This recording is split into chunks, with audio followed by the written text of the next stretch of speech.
ओम शांति। 23 अक्टूबर 2023 की साकार मुरली से होमवर्क। आज की मुरली से हम लक्ष्य लेंगे, स्वर्ग का मालिक बनने का पुरुषार्थ करना है एक बाप की श्रीमत पर चलकर। आज की मुरली में बाबा ने श्रीमत दी है, योग बल द्वारा श्रीमत पर स्वर्ग का मालिक बनने का पुरुषार्थ करना है, क्योंकि योग बल से ही हम विश्व का मालिक बन सकते हैं। तो और क्या नहीं हो सकता, बाहुबल से हम सृष्टि का मालिक नहीं बन सकते हैं।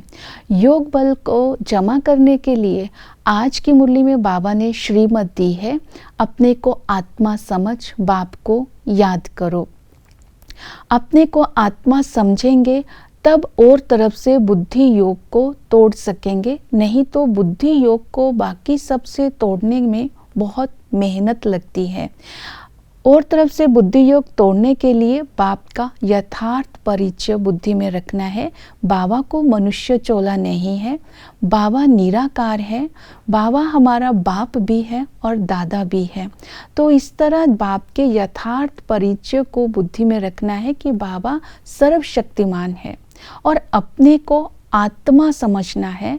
मैं आत्मा, मास्टर सर्वशक्तिमान, उस निराकार की याद से अपने को संपन्न, संपूर्ण और पावन बना रही हूँ।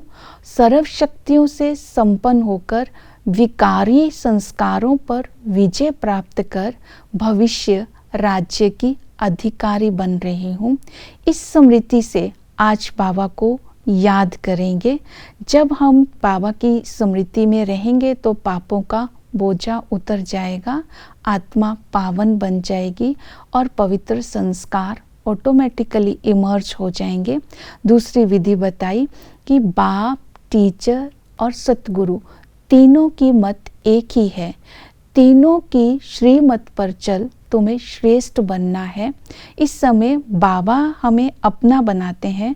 बाबा का बच्चा बनने से, बालक बनने से वर्षे के अधिकारी स्वतः बन जाते हैं। इसमें आशीर्वाद या कृपा की कोई बात ही नहीं।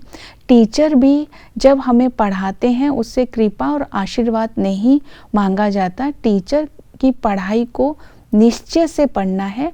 टीचर का काम है पढ़ाना, हमारा काम है पढ़ना, क्योंकि हमारे भविष्य तकदीर का आधार ही पढ़ाई है। इस पढ़ाई को पढ़ने से ही हम भविष्य में ऊंच पद पाते हैं। इस नॉलेज को सोर्स ऑफ इनकम भी कहते हैं। इस नॉलेज को लेने से हम भविष्य में राजाई में आ सकते हैं, नर से नारायण बन सकते हैं। इसलिए निश्चय से ही इस पढ़ाई को पढ़ना है, संशय में नहीं आना है। इसी पढ़ाई से ही हमारी बुद्धि का ताला भी खुलता है। फिर सतगुरु के संबंध से बाबा को याद करना है। इस समय सतगुरु हमें भविष्य का हमें रास्ता बताते हैं। उस रास्ते पर चलकर स्वयं को पावन बनाना है। सतगुरु की श्रेष्ठ मत है कि अभी एक दो को पतित नहीं बनाओ, अर्थात भ्रष्टाचारी मत बनो, क्योंकि इस समय हमें पावन बना करके नर से नारायण बनने की श्रेष्ठ मत वो सतगुरु दे रहा है। तो इस तरह श्रीमत, सतगुरु की श्रीमत पर चल हम श्रेष्ठाचारी बनने का पुरुषार्थ करते हैं। तो बाप, टीचर और सतगुरु को जब हम याद रखते हैं, तो उनकी श्रीमत को याद रखते हैं, तो भविष्य में हम श्रेष्ठाचारी बन जाते हैं। इसके साथ बाबा ने कहा कि तुम ट्रस्टी बन करके रहो। इस एक जन्म में जब आप सब कुछ बाप के लिए तन मन धन बैगेज ट्रांसफ़र कर देते हो, तो तुम्हें 21 जन्मों के लिए इसका रिटर्न मिल जाता है। तो अपनी चेकिंग करनी है कि मैंने बैगेज को ट्रांसफ़र कर दिया है। तो अगर हमने ये ट्रांसफ़र कर दिया है तो 21 जन्मों के लिए बाबा हमें उसका रिटर्न देंगे। जैसे बाबा ने एग्जाम्पल दी कि कोई बड़ा राजा जब जो बड़ा राजा होता है, छोटे राजे अपनी धन संपत्ति उसके पास रख देते हैं, जब लड़ाई पूरी हो जाती है तो उसको वापस ले लेते हैं।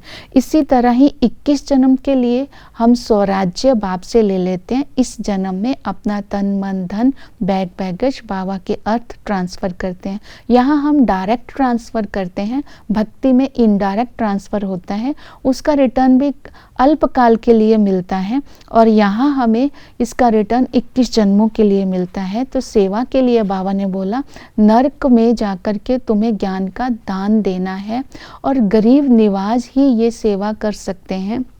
ड्रामा का ज्ञान देना है, श्रेष्ठाचारी दुनिया का ज्ञान देना है, भक्ति और ज्ञान का डिफरेंस बताना है, मास्टर शिक्षक बन अपने हर कर्म बोल से दूसरों को शिक्षा देनी है, और हमेशा अपने आप को ऐसा समझना है कि मुझे स्टूडेंट देख रहे हैं। जितनी हमारी धारणा होगी उतना ही दूसरों की हम सेवा कर सकते हैं। यह रूहानी सेवा करके हम भविष्य में ऊंच पद प्राप्त कर सकते हैं। ओम शांति।